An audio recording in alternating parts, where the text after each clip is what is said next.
जय कृष्णा बंधुओं, लक्ष्मी जी कहाँ वास करती हैं? आज की इस वीडियो से हम बताने वाले हैं। आज शरद माह पूर्ण का दिन है। आज शरद माह पूर्ण का दिन है। माता लक्ष्मी की विशेष पूजा की जाती है। पौराणिक मान्यताओं के अनुसार शरद पूर्णिमा के दिन माता लक्ष्मी अवतरण हुआ था और शरद पूर्णिमा अश्विन मास के शुक्ल पक्ष की पूर्णिमा तिथि को होता है। आज शरद पूर्णिमा के दिन रात्रि में कोई माता लक्ष्मी जी पत्नी भक्त से प्रसन्न कर लेना चाहता है तो ताकि जीवन में सुख समृद्धि तथा प्रेम की कमी नहीं रह सके। ऐसे में आज हम आपको बता रहे हैं कि माता लक्ष्मी किस प्रकार के घर में निवास करती हैं। इसका जवाब जानने के लिए आपको ये कथा में एंड तक बने रहना है।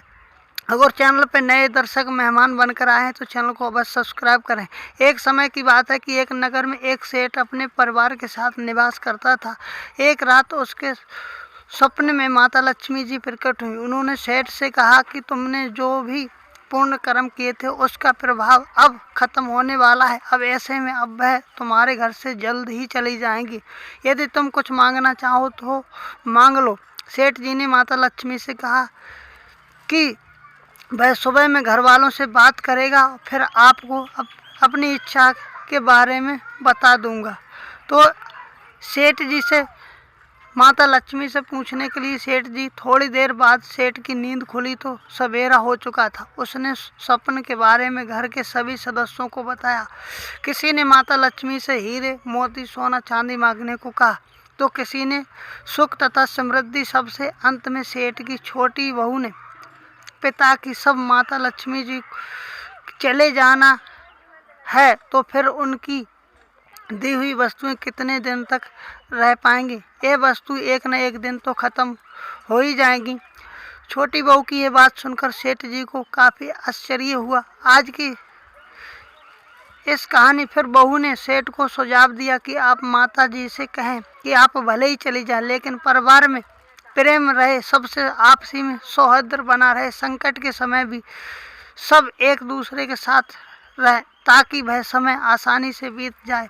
सेठ जी को यह सलाह अच्छी लगी। अगले दिन रात्रि में माता लक्ष्मी फिर से सेठ जी के सपने में आईं।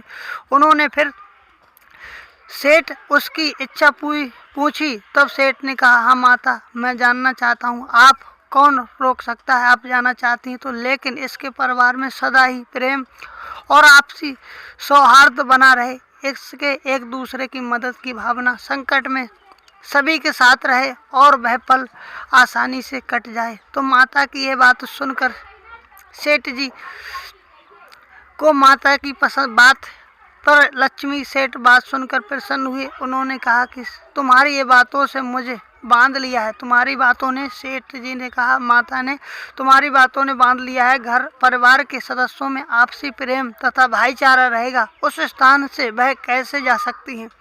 इस प्रकार माता लक्ष्मी ने संदेश दिया, जिन परिवारों में आपसी प्रेम, प्रसन्नता, भाईचारा बना रहता है, संकट में सब साथ होते हैं, वहीं लक्ष्मी जी का वास होता है, यानी वास करती हैं। तो दोस्तों, इस कहानी से आपको कैसी लगी आप हमें कमेंट के माध्यम से ज़रूर बताएं।